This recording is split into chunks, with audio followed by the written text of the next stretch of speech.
Bonjour et bienvenue dans cette nouvelle vidéo sur les nombres complexes. Dans la vidéo précédente, pour ceux qui ont la chance de la voir, on avait traité un exercice où on a donné grande importance à la forme algébrique d'un nombre complexe. Dans celle-ci, on va essayer de travailler la forme trigonométrique d'un nombre complexe. Alors, l'énoncé de l'exercice nous dit qu'on a un complexe z est égal à 3 plus i racine de 3 sur 3 moins i racine de 3, et on nous dit de le mettre sous sa forme trigonométrique. La deuxième question, on nous dit de calculer la racine de 3 plus i, to à la puissance 23. La troisième question, on nous dit de déterminer un angle θ tel que c'est la solution de l'équation 1 moins tangente θ sur 1 plus tangente θ est égal à la racine de 3 sur 2 moins i 1 demi. Finalement, la quatrième question, on nous dit de résoudre une équation cosinus 3θ plus i sinus 3θ le tout au carré plus i est égal à 0, avec la condition que θ appartienne à l'intervalle moins pi sur 2, pi sur 2. Alors, encore une fois, je vous dis de copier l'énoncé chez vous et essayez de faire votre effort avant de passer à la solution. Alors, pour la résolution de notre exercice, je vous recommande de faire une petite révision sur le tableau qui résume les sinus, les cosinus et les tangentes des angles usuels, le 0, pi sur 6, pi sur 4, pi sur 3 et le pi sur 2. Donc ce tableau, vous êtes censé le connaître par cœur, ou bien dans une autre vidéo, quand on aura l'occasion de travailler la trigonométrie, je vous donnerai la solution qui est très simple pour vous faciliter de dresser le tableau chaque fois que vous en aurez besoin. Mais c'est très important, toujours quand vous avez à travailler un exercice sur la trigonométrie, ou bien vous avez affaire à des complexes comme ça, dans leur forme trigonométrique, c'est très nécessaire de pouvoir s'en servir et de pouvoir le dresser à n'importe quel moment. Alors passons à la résolution de notre problème. On nous dit z est égal à 3 plus i racine de 3 sur 3 moins i racine de 3. Alors toujours quand vous avez une racine carrée au dénominateur, la première des choses auxquelles vous allez penser, c'est de multiplier par son conjugué. Et aussi quand vous avez un complexe dans le dénominateur, toujours il faut penser à multiplier par le conjugué pour que le dénominateur soit réel. Maintenant on a les deux en même temps. On a une racine carrée et un complexe. Donc on multiplie par le conjugué. Alors le conjugué de 3 moins i racine de 3, c'est 3 plus i racine de 3. Le conjugué qui va le multiplier par le conjugué qui va nous donner les densités remarquables, numéro 3, c'est-à-dire sous forme de a au carré moins b au carré. Ça va nous donner quelque chose où il n'y a plus de i. Donc ça nous donne sur le numérateur 3 plus i fois racine de 3 au carré, parce que c'est le facteur lui-même qui est le conjugué du dénominateur. Et en bas, on trouve 3 au carré moins i racine de 3 le tout au carré. Alors, au-dessus de la fraction, on aura 9 moins 3 plus 6i racine de 3, c'est des densités remarquables, a plus b le tout au carré. Et au dénominateur, on aura un 9 moins i au carré, c'est moins 1, la racine de 3 au carré, c'est 3, donc moins 3, ça nous donne plus 3. Donc ça nous donne quelque chose qui est égal à 12. Ensuite, on continue le calcul, ça nous donne 6, le 9 moins 3, ça nous donne 6, plus 6 i racine de 3 sur 12. On simplifie par 6, en bas et en haut de la fraction, donc on a le résultat qui nous donne 1 demi plus i racine de 3 sur 3, racine de 3 sur 2 je veux dire. Quand on regarde au tableau, voilà pourquoi je vous ai dit de vous en servir. Donc le complexe, donc l'argument de ce complexe, c'est bien pi sur 3. Et comme ça, on trouve z est égal à cosinus de pi sur 3 plus i sinus de pi sur 3, et c'est bien la forme trigonométrique de notre complexe. J'ai proposé une autre méthode pour ceux qui veulent bien s'entraîner avec les calculs trigonométriques et la forme trigonométrique des nombres complexes. Donc on va voir encore comment ça se passe. On a z est égal à 3 plus i racine de 3 sur 3 moins i racine de 3. Donc c'est la donnée de départ. Alors on factorise par le 3 pour simplifier en haut et en bas. Il nous reste 1 plus i racine de 3 sur 3 en haut et 1 moins i racine de 3 sur 3 en bas. Et une petite vérification encore dans le tableau des cosinus et des sinus des angles usuels. Vous trouverez que le racine de 3 sur 3 n'est autre que la tangente de pi sur 6. Donc notre z devient 1 plus i tangente de pi sur 6 sur 1 moins i tangente de pi sur 6. Encore une fois, on multiplie par le conjugué en haut et en bas, donc on trouve 1 plus i tangente de pi sur 6 le tout au carré en haut, et 1 moins i, 1 plus tangente carré de pi sur 6 en bas, parce que le i s'en va en multipliant par le conjugué. Alors, on simplifie encore les calculs, on trouve finalement que z est égal à 1 moins tangente carrée de p sur 6 sur 1 plus tangente carrée de p sur 6 plus i multiplié par 2 tangentes de pi sur 6 sur 1 plus tangente carrée de pi sur 6. Et il y a une formule de passage entre les tangentes et les cosinus de 2x que vous allez voir dans la question numéro 3. Je ne voulais pas faire ici puisque c'est facultatif ici la méthode.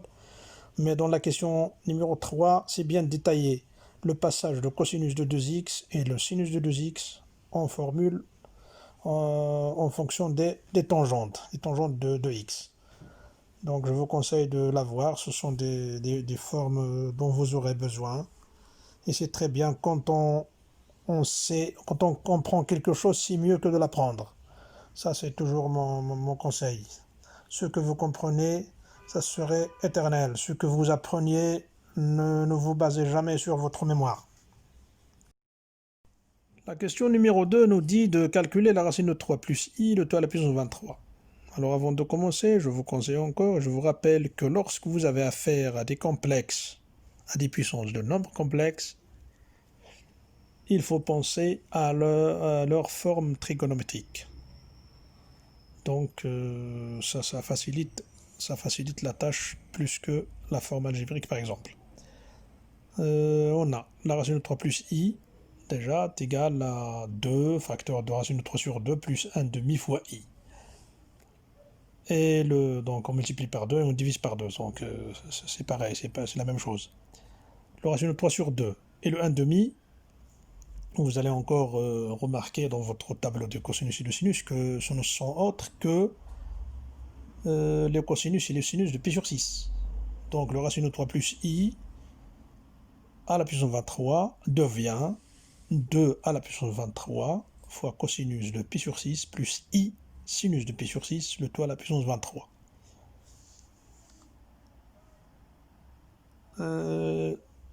Là, il y a une formule qu'on appelle la formule de Moivre, qui nous dit qu'un cosinus plus i fois un sinus, le tout à la puissance n est égal au cosinus de n fois l'argument, c'est-à-dire n θ par exemple, plus i sinus de n θ. Et c'est ce qu'on va utiliser maintenant. Donc le cosinus de pi sur 6 plus i sinus de pi sur 6, le tout à la puissance 23, il devient cosinus de 23 fois pi sur 6 plus i sinus de 23 fois pi sur 6, avec bien sûr le 2 qui est à l'extérieur de la parenthèse à la puissance 23. Donc est égal, donc on aura quelque chose de... pour simplifier un peu la tâche, on ajoute un pi sur 6 et on retranche 1. Donc le cosinus de 23 pi sur 6 par exemple, il devient 24 pi sur 6 moins pi sur 6. Le même pour le sinus. Pourquoi le 24 au lieu de 23? Pour pouvoir simplifier. 24 pi sur 6, ça devient 4 pi. Voilà, donc le cosinus de 23 pi sur 6, ça devient cosinus de 4 pi moins pi sur 6, et de même pour le sinus. Alors là encore, on va se rappeler de la périodicité de la fonction cosinus. Vous savez très bien que la fonction cosinus elle est périodique de période de pi. Quand on dit la période, c'est quoi la période? C'est-à-dire après 2π, donc le cosinus revient à la même valeur. Et la définition de là encore de la période d'une fonction f de x plus la période t est égale à f de x, c'est-à-dire il n'y a pas de changement après chaque période. Donc ça c'est une parenthèse tout simplement qu'on va fermer, et on va faire une vidéo sur la périodicité et la symétrie comme on a déjà dit sur l'étude des fonctions. Donc le cosinus de 4π moins pi sur 6, ça devient tout simplement cosinus de moins pi sur 6. De même, le sinus de 4π moins pi sur 6, ça devient sinus de moins pi sur 6. Et là encore, on va faire recours à la parité de la fonction cosinus et l'imparité de la fonction sinus. Le cosinus de moins pi sur 6, c'est tout simplement cosinus de pi sur 6, parce que la fonction cosinus, elle est paire, donc cosinus de moins x est égal à cosinus de x. Mais la fonction sinus, elle est impaire. Donc le sinus de moins pi sur 6, ça devient moins sinus de pi sur 6. Donc en résultat, on trouve c'est 2 à la puissance 23 facteurs de cosinus de pi sur 6 moins i fois le sinus de pi sur 6. On revient en valeur de la cosinus et de la sinus de pi sur 6. Donc c'est racine de 3 sur 2 moins i fois 1 demi. Et bien sûr le tout facteur de 2 à la puissance 23. En retranchant 2 de la puissance, il nous reste 2 à la puissance 22 fois la racine de 3 moins i. Et c'est bien la valeur de notre complexe racine de 3 plus i à la puissance 23. Donc racine de 3 plus i à la puissance 23, ça devient tout simplement racine de 3 moins i fois 2 à la puissance 22.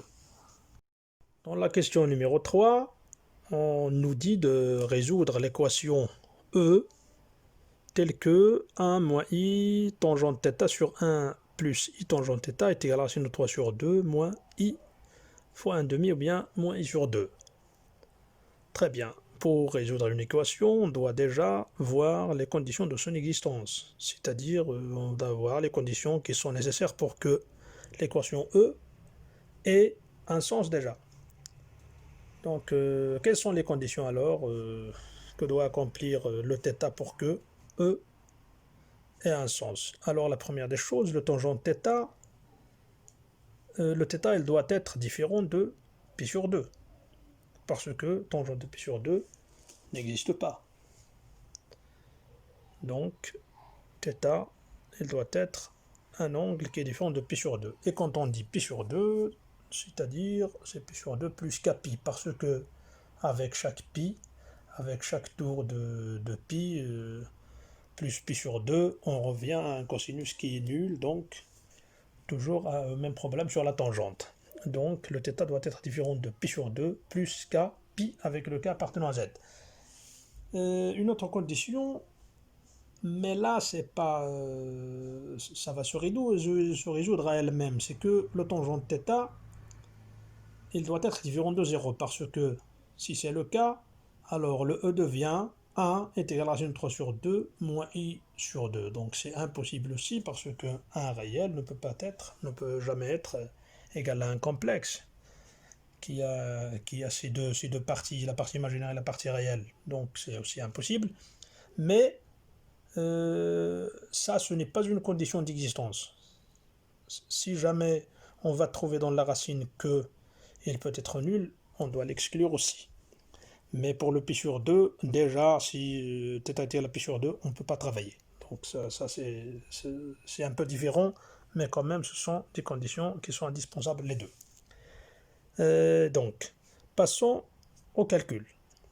Alors, le 1 moins i tangente θ sur 1 plus i tangente θ, comme on a déjà dit, donc quand on a un complexe au dénominateur, on pense directement à multiplier par le conjugué.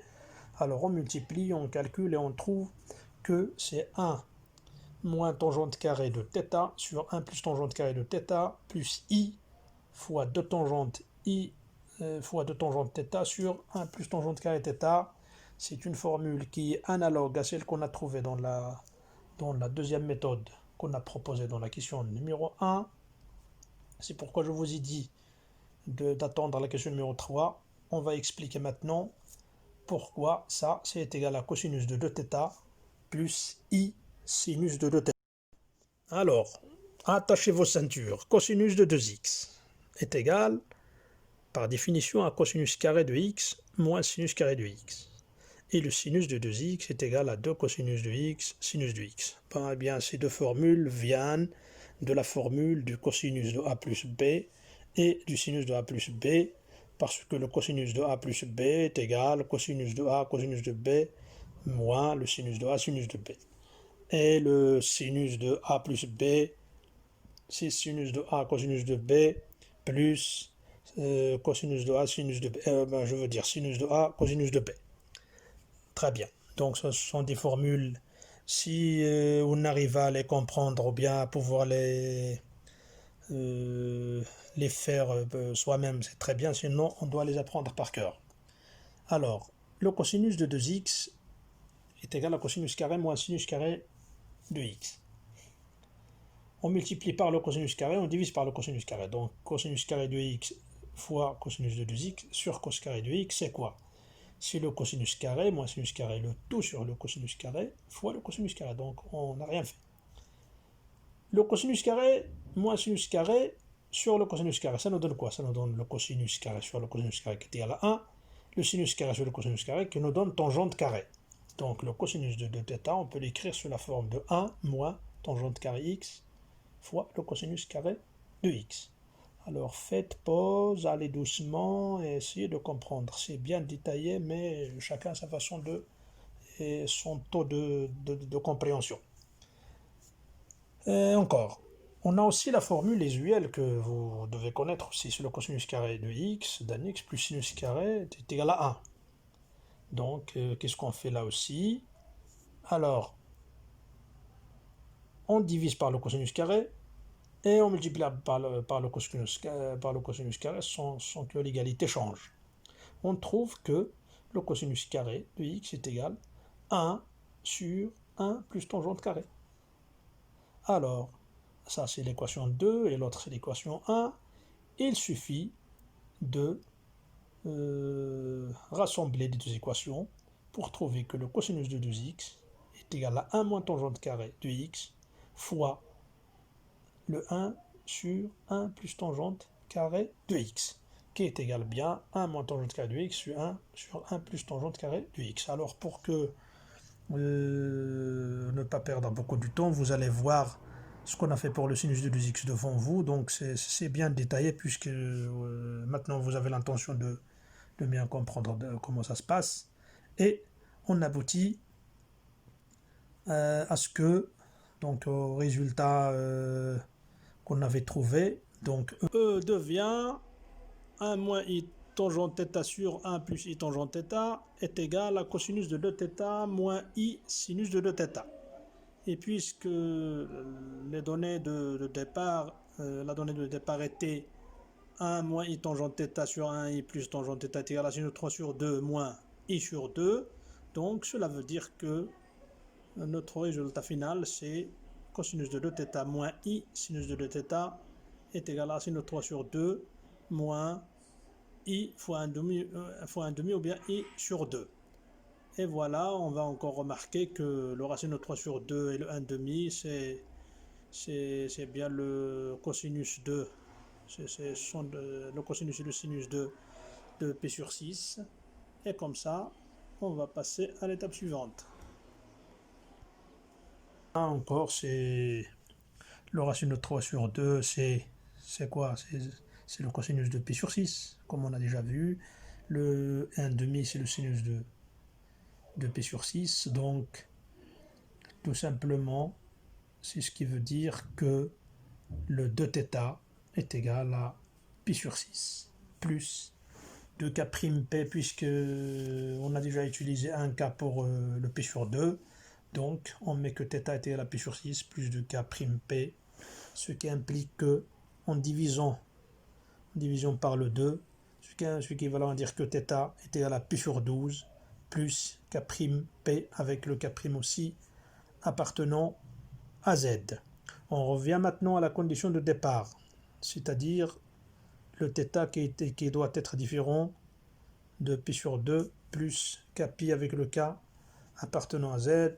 Alors là aussi, heureusement que pour aucune valeur de k, le θ ne pourrait jamais être égal à ce pi sur 2 par suite. Donc θ qui est à la pi sur 12 plus k prime p ou bien plus kpi, c'est séparé maintenant, sans dissolution de l'équation de notre équation E. Voilà.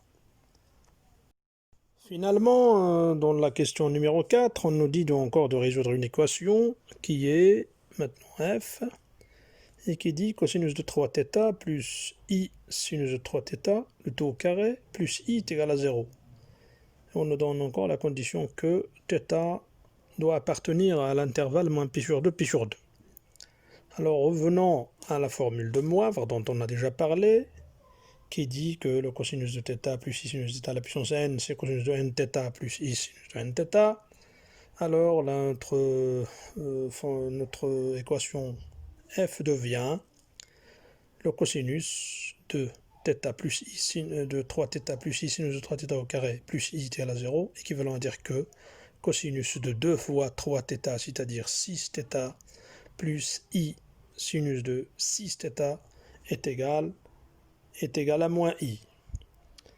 Alors, donc, ce qui est équivalent à dire que le cosinus de 6θ plus i sinus de 6θ est égal à moins cosinus de pi sur 2 moins i sinus de pi sur 2, bien sûr, parce que vous connaissez que toujours quand vous trouvez un moins i dans un exercice, pensez toujours pi sur 2, parce que c'est le cosinus de pi sur 2 qui est nul, et c'est son sinus qui est égal à 1. On a encore parmi ces fonctions usuelles que vous devez normalement connaître, ça c'est à partir du cercle trigonométrique, le cosinus de pi plus θ est égal à moins cosinus θ.